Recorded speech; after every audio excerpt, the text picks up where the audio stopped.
Uy, si Sir. Eh, Alam ko na order ni Sir. ano, sige nga, kung alam mo. Spanish latte yan.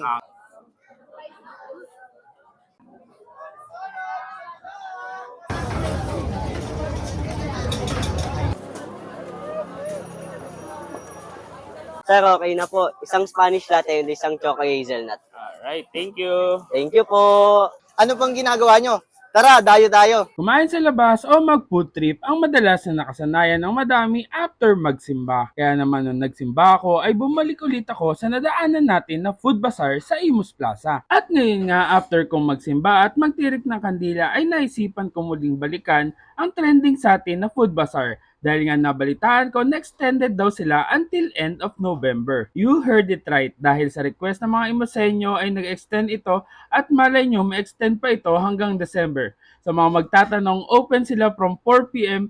to 11 p.m. Wednesday to Sunday, kaya you have more time pumood trip dito. At eto nga, dahil andito na ako ay binalikan ko ang suki kong coffee bar at yan nga ang espresso coffee bar na nagsiserve ng affordable at malasang kape at iba't ibang non-coffee drinks. Habang tinitimpla ang kape ay tuloy-tuloy ang dating ng mga customer at tuloy-tuloy ang order sa kanila. At alam nyo ba na bukod sa pwesto nila dito sa Food Bazaar ay meron din silang pwesto sa harap ng Chowking near Lumina Mall at ang mga suki nga nila doon ay ang mga call center agents na mahilig magkape at panlaban na din sa antok habang nagtatrabaho. Bukod nga din sa kape ay naisipan ko din bumili ng shawarma sa tabi nila. Isa nga din ito sa dinudumog na food trip dito. Sa dami ng tao ay di na din ako nakapag-ikot masyado at naisipan kong i-take out yung kape at shawarma na binili ko. Sir, okay na po. Isang Spanish latte and isang choco hazelnut. Alright, thank you. Thank you po. Alright.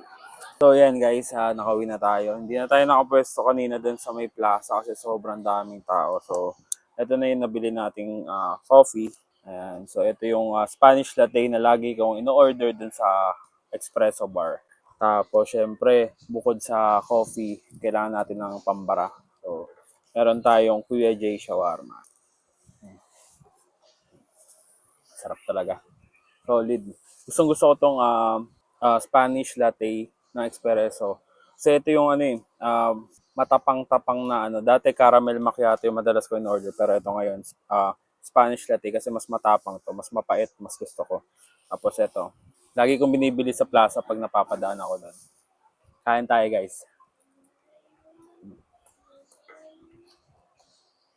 Kung naghahanap kayo ng affordable na coffee with high quality ingredients, try nyo po ang Espresso Bar.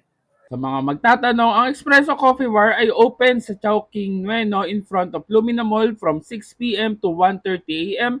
Monday to Friday, and sa Imus Plaza naman ay every Wednesday to Sunday 4 p.m. to 11 p.m. Isang mabilisang vlog lang ulit sa dinudumog na food bazaar sa Imus at another coffee sa suki natin na kapihan.